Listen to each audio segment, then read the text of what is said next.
ప్రపంచంలోని అత్యంత ధనవంతుడు Elon Musk. Tesla, space X వంటి కంపెనీలతో విప్లవం తీసుకొచ్చిన వ్యక్తి. ఆయన ఆస్తులు $500 బిలియన్ పైమాటే. టెస్లా షేర్లు, స్పేస్ ఎక్స్ విజయాలు, ఎక్స్ ఏఐ విలువ పెరగడంతో ఈ స్థాయికి చేరారు మస్క్. అయితే కొన్నాళ్లు ట్రంప్ ప్రభుత్వంలో కూడా కీలక బాధ్యతలు నిర్వర్తించాడు. ఆ తర్వాత కొన్ని కారణాల వల్ల బయటకు వచ్చేశారు. ఇంతటి రిచ్ మెన్ బిజినెస్లోనే కాదు, పొలిటికల్ గా కూడా సంచలన నిర్ణయాలు తీసుకున్నారు. అందులో కొన్ని విప్లవాత్మకంగా ఉంటే కొన్ని విమర్శలకు దారితీశాయి. తాజాగా ఇండియా గురించి మస్క్ చేసిన కామెంట్స్ దుమారం రేపుతున్నాయి. భారతీయులు ఆయన వ్యాఖ్యలను తప్పుపడుతున్నారు. బ్రిటిష్ వలస పాలన దారుణాల గురించి పూర్తిగా తెలుసుకోకుండా తన మనసుకు తోచింది ట్వీట్ చేసి విమర్శల పాలయ్యారు. ఇది ప్రస్తుతం నెట్టింట వైరల్ గా మారింది.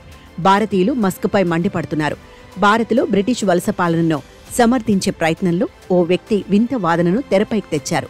బ్రిటన్లో ఉంటున్న భారత సంతతి వారు బ్రిటిషర్లు అయినప్పుడు భారత్కు వెళ్లిన బ్రిటిషర్లు భారతీయులు అయిపోతారు. ఆ లెక్కన వలస పాలన అనేదే లేదు అని కామెంట్ చేశారు. ఈ పోస్టును లైక్ చేసిన ఎలాన్ మస్క్ రీట్వీట్ కూడా చేశారు. ఇది ఆలోచించాల్సిన విషయమే అని అన్నట్టు ఓ ఎమోజీ కూడా పెట్టారు.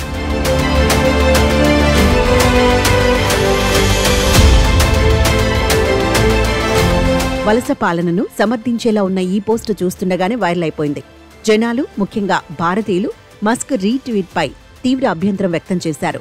భారతీయులు ఇంగ్లాండ్ వనరులను కొల్లగొట్టడం లేదు, అక్కడి పౌరులను టార్చర్ పెట్టట్లేదు, బెంగాల్ తరహా క్షమాలకు కారణం కావట్లేదు, జలియన్ వాలా బాగ్ వంటి మానవ హననాలకు పాల్పడటం లేదు, అనవసర పన్నులు విధించి బ్రిటన్ వ్యాపారాలను కూల్చేయట్లేదు, బ్రిటన్ పౌరులను అండమాన్ లాంటి చోట్లలోని జైళ్లకు తరలించట్లేదు, దేశ విభజన లాంటి విపత్తులకు కారణం కాలేదు అని ఓ వ్యక్తి కామెంట్ చేశారు.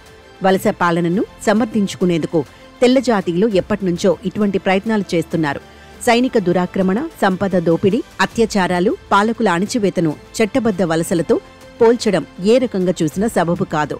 తమ తప్పు లేదని చెప్పుకుంటూ మైనార్టీలను మరింత తక్కువ చేసి చూపే ప్రయత్నమిది అని మరో వ్యక్తి అన్నారు. ఇలా రకరకాల కామెంట్స్ మధ్య ఈ ఉదంతం ప్రస్తుతం ట్రెండింగ్లో కొనసాగుతోంది.